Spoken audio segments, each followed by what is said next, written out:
your source of English word definitions. Now, like I said, to me, a person puts Reverend in front of their name, that has some connotation of clergy within some type of structure of a specified religion.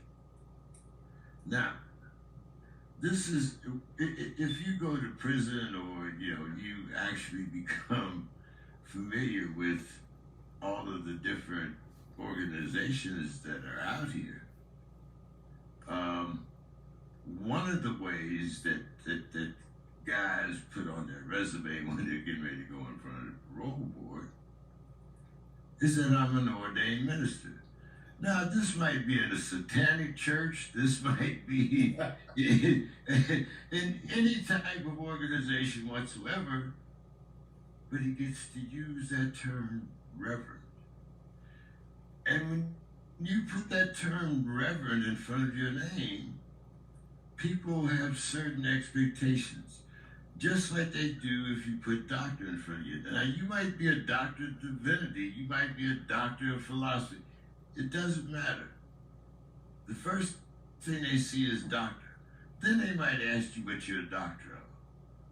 But if I see Reverend in front of your name, I'm going to assume, because of that definition, that there is some type of religion or hierarchy involved, and you are a part of that.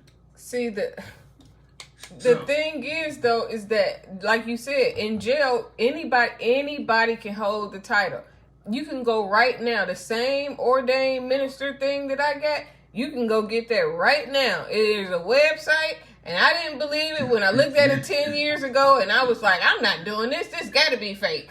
But it is real. It is how you use it. Anybody can call themselves a minister. Anybody can go to church and fake like they know everything in that Bible and go and get ordained by a church and be and they do it every day. And be hell on wheels. They be in there molesting people. They be in there misleading and manipulating the women. A lot of these men are ex-pimps and they are going and they are changing their lives around. And I'm not saying it to be facetious. Not all people that are in church are bad, but you got to know that church is like a hospital. The doctors go to the church to find sick people.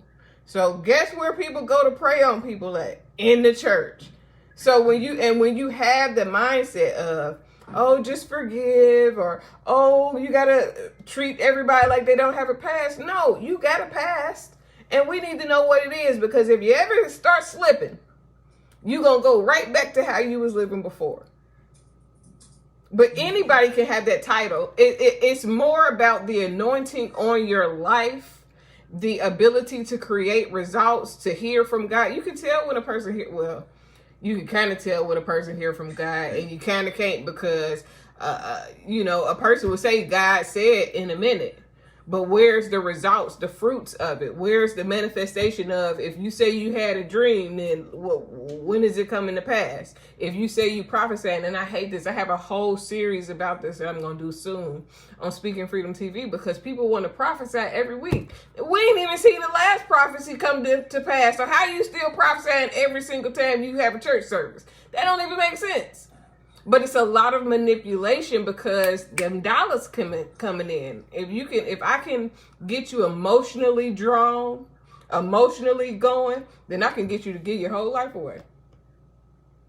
See, Bill, she speaks there, as soon as I hear the term Reverend, I'm looking for my billfold. Is there a building fund that you need me to contribute?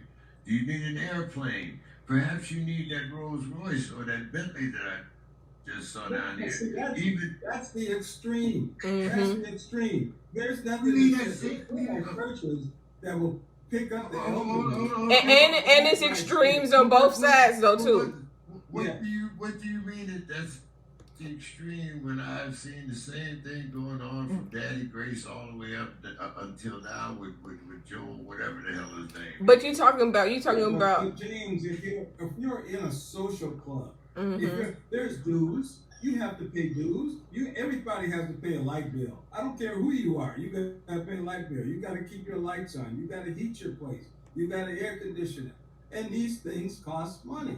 I'm gonna break down the business of church, because the business of church is what I found is like no other business. I mean, it's just like every other business. You go in there, you start a church, you get the company name, you get the bank information, you get the bank account and the church name, and then guess what? You gonna go and you gonna get you a building. You gonna show them that you got maybe 1,500 faithful followers. You can show that they tithe and records, and guess what? I'm about to go get me a new car, and then I'm about to go get me a new house, and guess what? It's all gonna be in the church name. It's a business. It's supposed to be a house of spirituality and spiritual growth, but it's really just a cash meal. They get you in. If they can get you in and they can get you to join, oh man, you in there. And they're going to track your tithes at most places. Yeah, I've told that story before. Bill, what do you think here? What's your thoughts?